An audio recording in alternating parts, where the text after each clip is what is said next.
Samantha, how wonderful. I'm so thrilled for you. Mr. Cunningham, good to see you again. I wouldn't have missed this for the world. Darrin, you must be very proud of her. When Louise heard the news, we canceled our engagement, came right over. What news? Yeah, what news? You mean you don't know? Samantha won first prize. They're unveiling her painting any moment. Well, now, this is interesting. Oh, Louise, are you sure? Well, I can't believe it. You're positive? I'm numb. Well, you wouldn't be. Listen, come on. I'm dying to see your masterpiece. They've been waiting for you before they start the auction. We saved some seats. Come on over. You what? Here, Mrs. Cunningham. Yes, please. Mrs. Stephens, as chairman of the art committee, I just want to say how proud we are to have you here this evening. Oh, thank you. I may go right through the floor. Now, ladies and gentlemen, as we promised you, the first painting to be auctioned for charity is the painting that won first prize.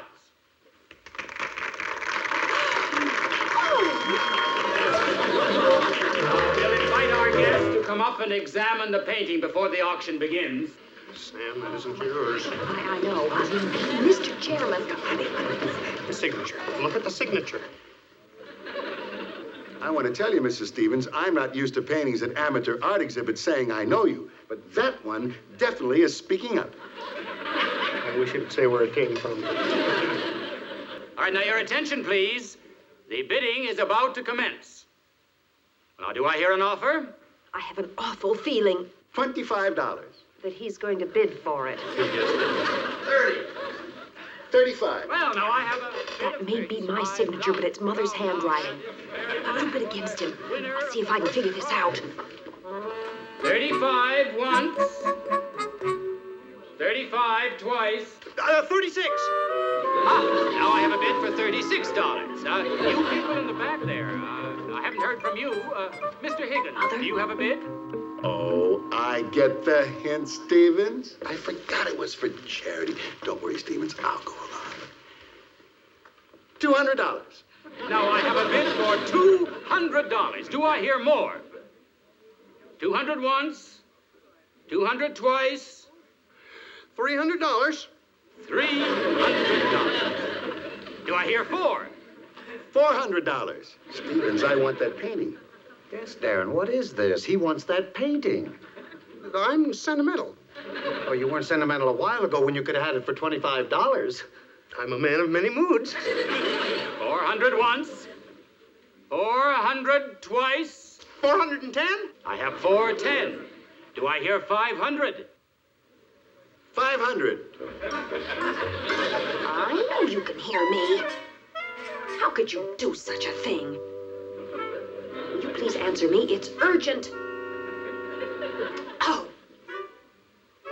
Mother, you're such a stubborn witch. I have $800. Do I hear 850? I don't think so. 850. How could you be sentimental over her next painting? Please keep out of this, Louise. I thought you people wanted my account. $900. We do, but that's business. This is art. This is nonsense, Darrin. You can have all the paintings Sam can paint. Why do you have to have this one? Larry, you'd never understand. $925. I could leave town tonight. Me without the painting and you without my account. $950. $950. Do I hear 1,000? Where are you going to get $1,000 without a job? $1,000. $1,005. $1,005. Going once. Going twice. Sold for $1,005 to the art lover in the gray suit. I told you I get what I want if I have to say so myself. None of you remember the really early cars. Now, I mean the first ones.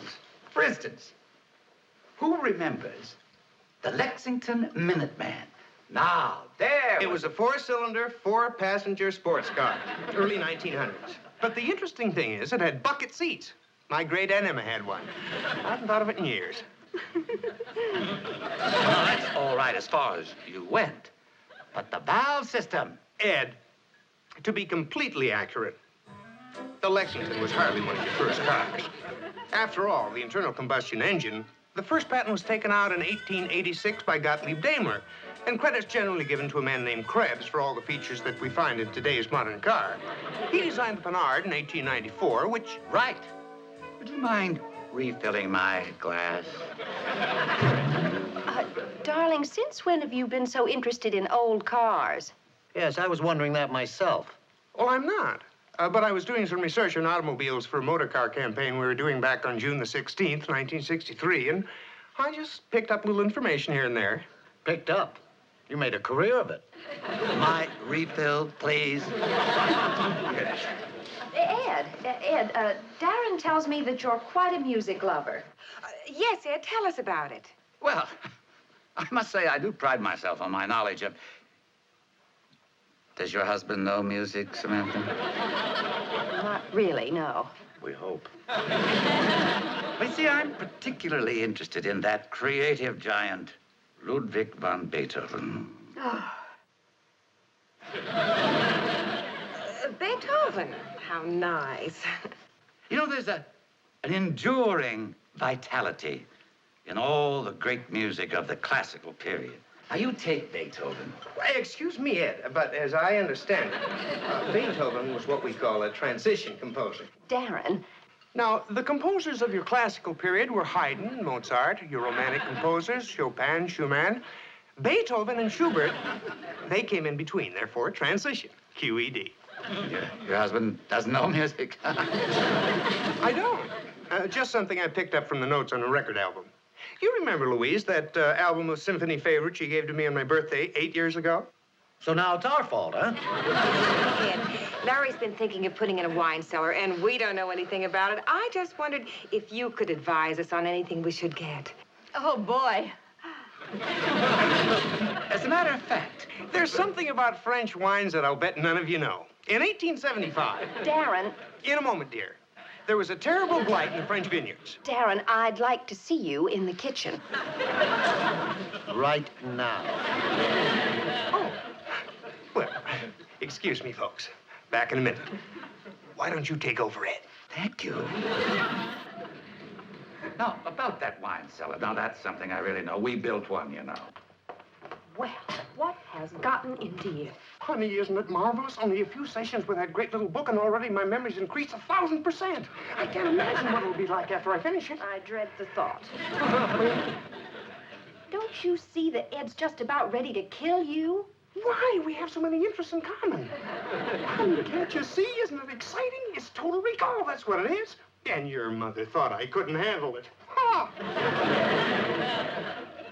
Mother? I've seen my mother in 2 weeks. Darrin has. Mother? Mother? Well, Unbearable, isn't he? you did it, didn't you? I warned him he'd be impossible to live with. You mean he asked you for the power? No. He thinks he's doing the whole thing with that little pointed head of his. And may I say, he's on the way to becoming the champion bore of the world. You take that spell off him. But Samantha, I didn't put the spell on him. Which is honor. If you didn't put a spell on him, then it must be something he has with him, some object. What? That's for me to know and you to find out. It's a nice little challenge for you, dear. Something he's wearing? Something he has with him all the time? Let me know how it comes out. I'm taking off to Rio. Really?